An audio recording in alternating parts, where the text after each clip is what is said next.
change, and then she has to set up a little bit the Columbus module. If she talks from the Columbus module, she puts up an Easter flag in the background. Usually we don't have the flags and all the decoration up in the background because we need all the space to work. And then she sets up the camera, she's in front of the camera, she does a voice check with the ground, and then a video check with the ground. And all this with her sore fingers, because yesterday she was out in space 7 hours.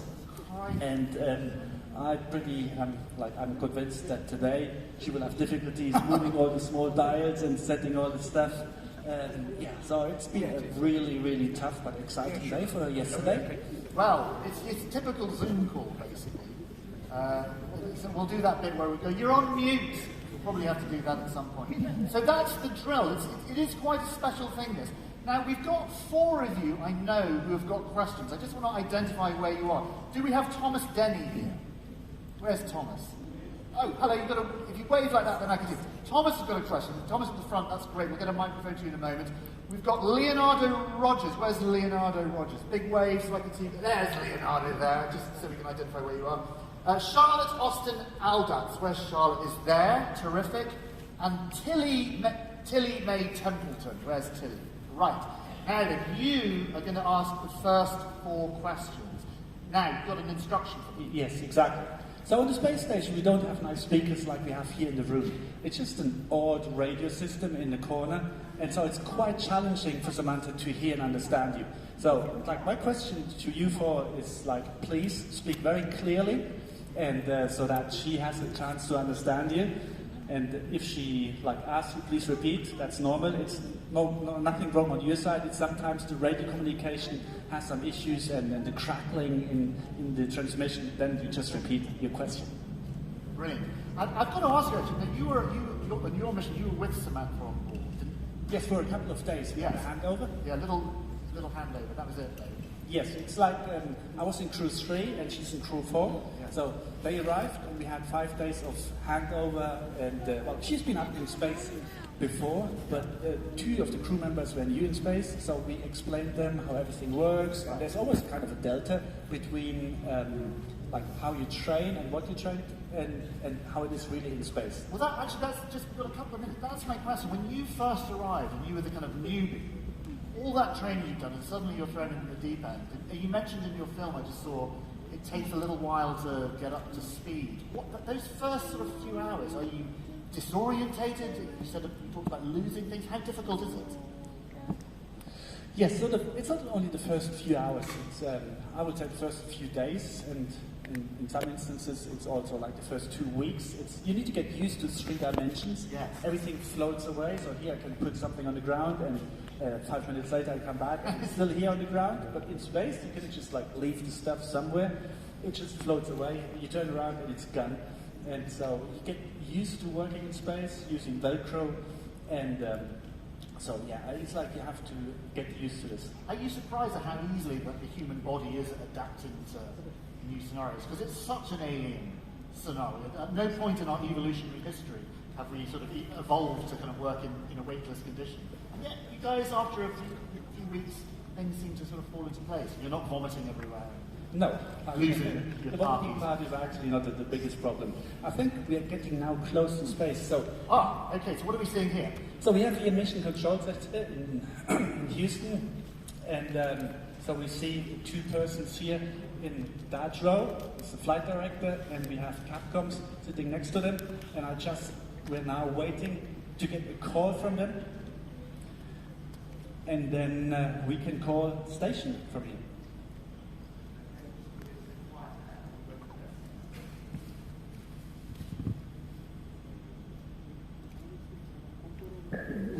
Are you ready for the event?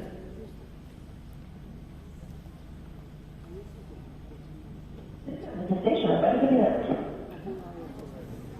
European Space Agency, this is Mission Control Houston. Please call station for a voice check.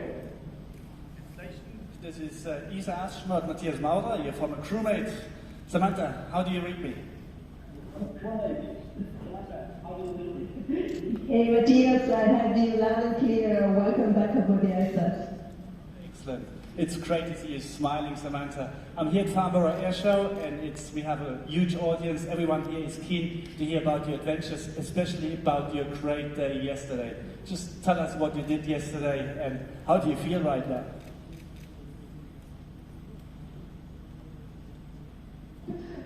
I feel very tired, but yeah, it was an amazing experience to finally have the opportunity of going out the door and experience this amazing feeling, these amazing views, the challenges of a spacewalk. What were the tasks that you had to do outside?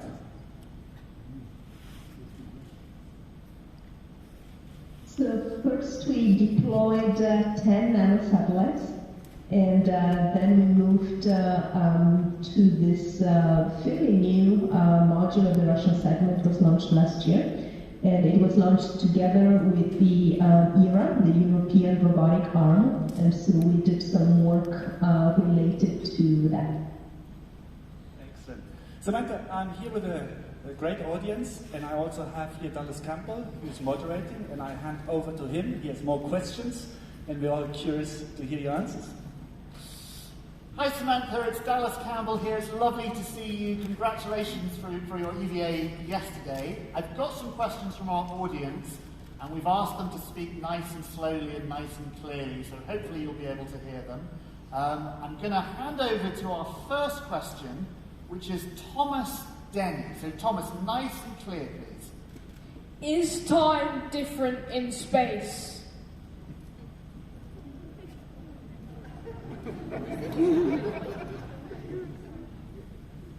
Hey, hello Dallas and hello Thomas. I'm going to have to ask you to repeat that question. What's different in space? How is time different in space? Time as in time, your watch. Of course, yeah, sorry about that, Thomas.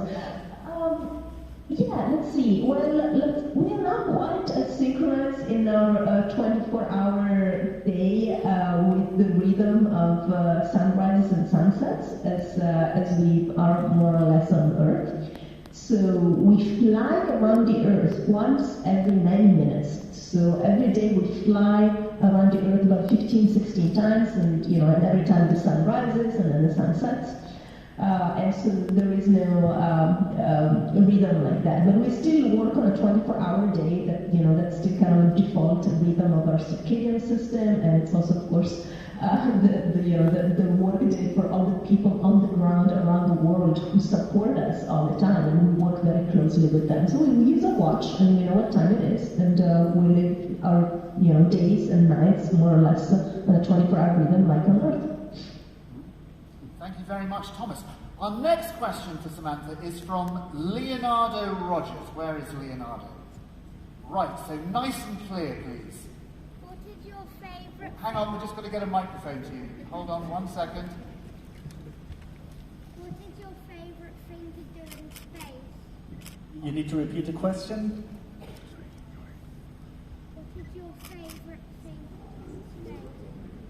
Oh, I think we're struggling with the microphone, so I'll ask it on your behalf. So Leonardo wants to know, what is your favourite thing to do in space?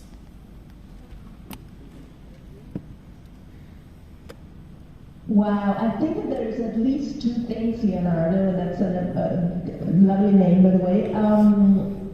One is enjoying weightlessness, right? I can float like this, and it's an amazing feeling of, I guess, of freedom and lightness and effortlessness, in the way you can move around, kind of like Spider-Man in the 3 dimensions. But I also incredibly enjoy the views of our home planet from the windows. It's a very special perspective, and it offers a lot of beauty for us to enjoy on a daily basis. Thank you very much, Leonardo. Sorry we couldn't quite hear you, but we've got your question, so congratulations for that. Thank you. Our next question is Charlotte Austin Aldas. Where's Charlotte? She's down in the front here. Right. Your question to Samantha, please. How do you go to the toilet in space? You've never been asked Charlotte, yeah, that is a very important question, of course. You know, we're humans up here. And so if you think about it, it can be a little bit tricky to go to the toilet when there is no weight, when we are weightless. Because when you go to the toilet, you want things to go in the right direction, you know, away from your body and into a containment system.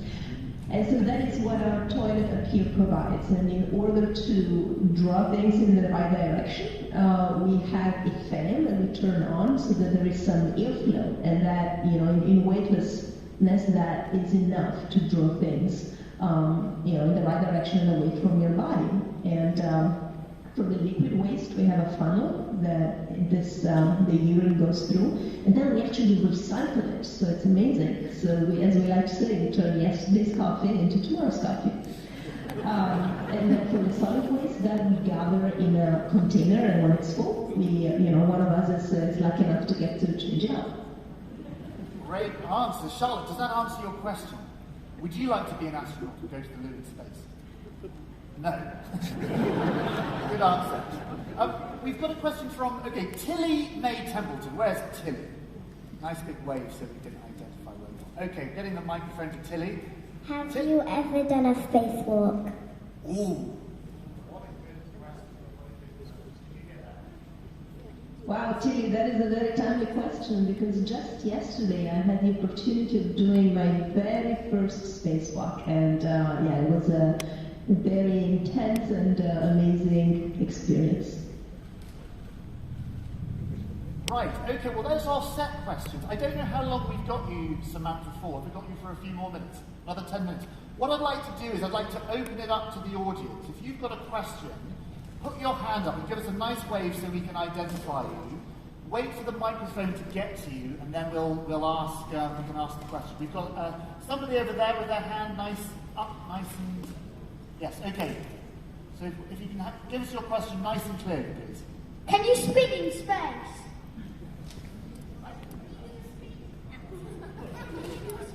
Space. Can you do a spin? Spin. Oh, a spin. Hey, let me try. Here, see. Ooh.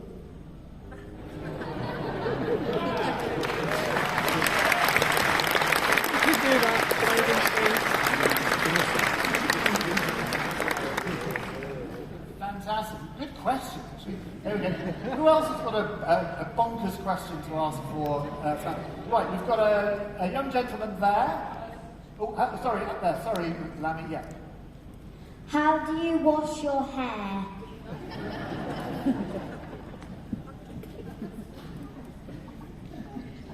Yes, we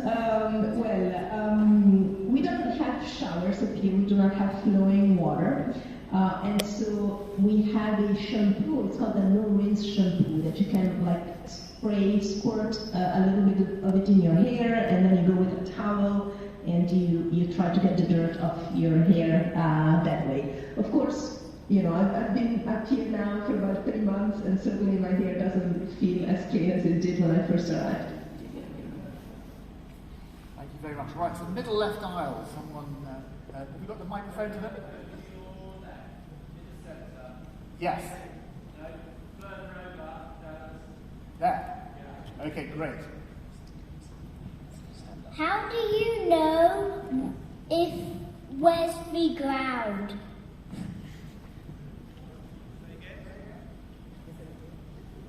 How do you know where the ground is? Help me out here. How do I know where the ground is? Oh, you mean where up and down is in space because we're weightless? Is that what you mean?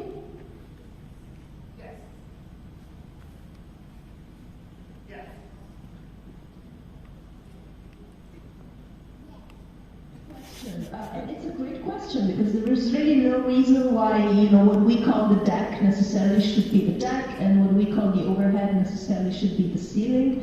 But we kind of agree on that definition. So, for example, all the writings that you see in here are in this direction, right? You know, I'm upright right now, and so all the writings that I see in the module are in the proper direction for me to read. If I went upside down, which I can do, of course, there you go. then everything looks upside down, but just because of the conventional way that the module was built. But otherwise, in principle, we can decide that up there is the deck, or this is the ceiling, and it wouldn't really matter. Right, we've got a question over right at the back here, I think. Can you tell us briefly where your space career began?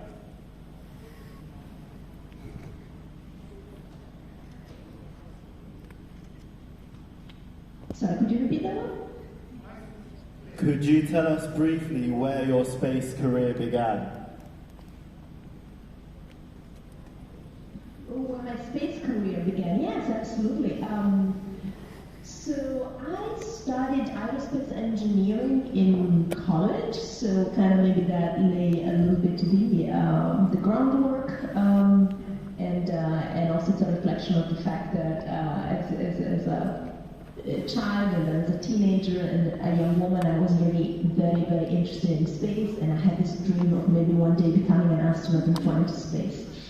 And then for a while, I was in the Air Force, in the Italian Air Force, as a pilot, and then I guess I was at the right time in the right place. The astronaut selection of 2008 at the European Space Agency came around, and of course I applied, and I was lucky enough to be one of the people who were selected for that class. And we are, by the way, selecting, we're in the final stages, I believe, right now, of selecting a new class of astronauts.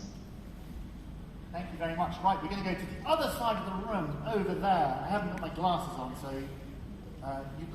someone will have a microphone, so let's have your question. How dark is space?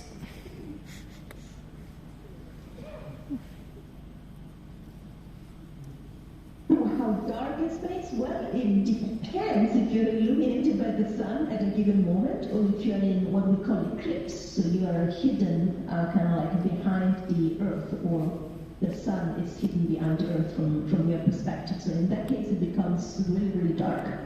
It also depends, if the moon is visible and how much reflection comes from the moon. In general, it goes from being very, very dark if you're in eclipse to being very, very bright if you are in the sunlight. Good question. Right, back on the other side. Who's got a microphone? Yes, hello. What does space smell like?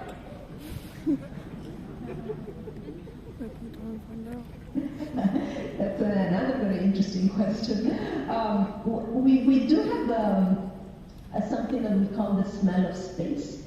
And it's usually something that we can smell whenever we get in contact with hardware or a vehicle that was outside in vacuum. Like, for example, yesterday when Oleg and I did our spacewalk, and then after about 7 hours out in vacuum, we came back and we repressurized the airlock, and then our colleagues from inside opened the hatch. And the first thing that they said when they opened the hatch is, "It smells like space." And it's a little bit of a smell which is a mix of, I guess, it's like metallic burnt. That's a little bit how that smell feels like. Right, we've got a couple of minutes left, so centre towards the back, apparently. Someone has a mic. How old were you when you started?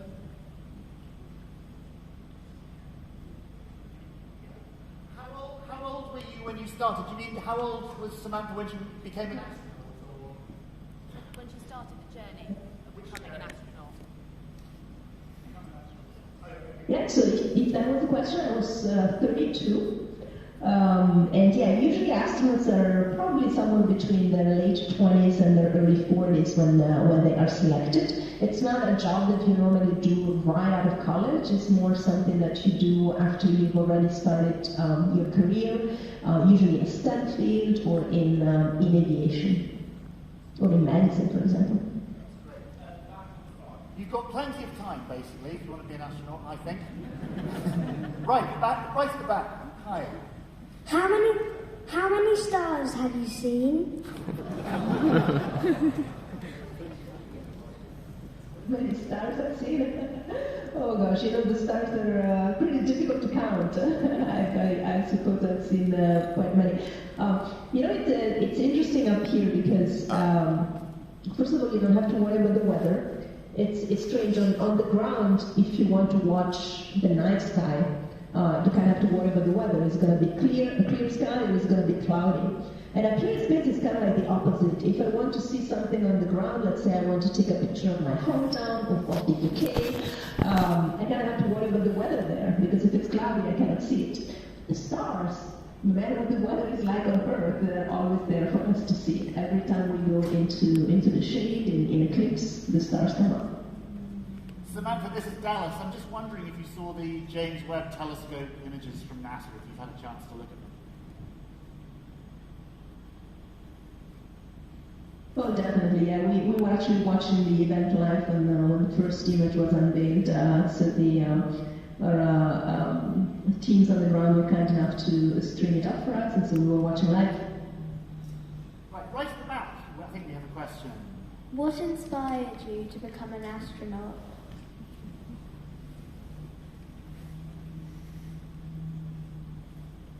What I studied? Is that a question? What inspired you to become an astronaut?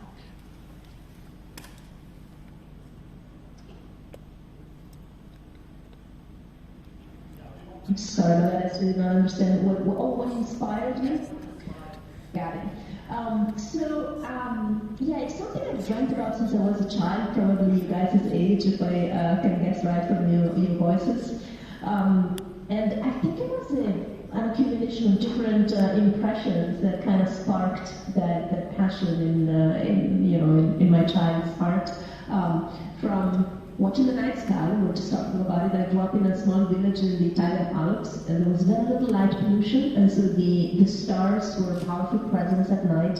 But also reading books about adventure, Jules Verne, for example, watching TV shows. I was a big Star Trek fan growing up, and then having amazing teachers in school who really made me passionate about space, but about science and technology in general. That is all we've got time for in terms of questions, but I'd really like you to give Samantha a big round of applause just to show your appreciation.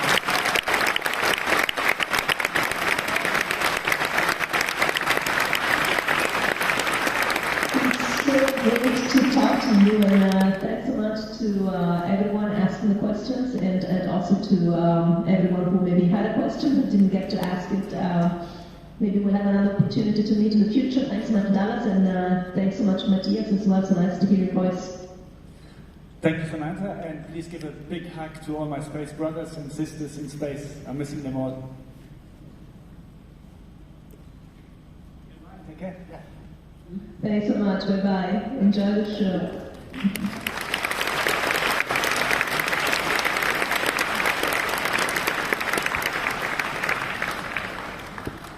Brilliant. Listen, thank you very much for all your fantastic questions. I'm sure lots of you had more questions. Luckily, we've got our backup astronaut here, in case you've got some. So I've got to ask you, when you presumably must be chomping at the bit to get back again. I mean, you've only just come back, but are you already thinking about the next missions? Yeah, definitely. So in the place where she was just giving the interview, you saw like right above her, that was my cabin. That's where I slept. That's where I spent like 6 months, like all my nights, sleeping back in there.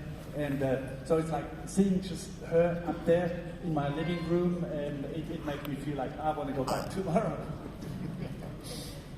Listen, we're sort of slightly running out of time. We're going to have a few more minutes. I wanted just to, if anyone had a desperate question they wanted to ask. Maybe before we have the question, there's a question down there. Yeah, we've got Matthias here. It's like when don't lady at the front here. Yeah, when I saw Samantha, it's like she had long hair. And maybe you wonder how we cut hair in space. How do you cut hair?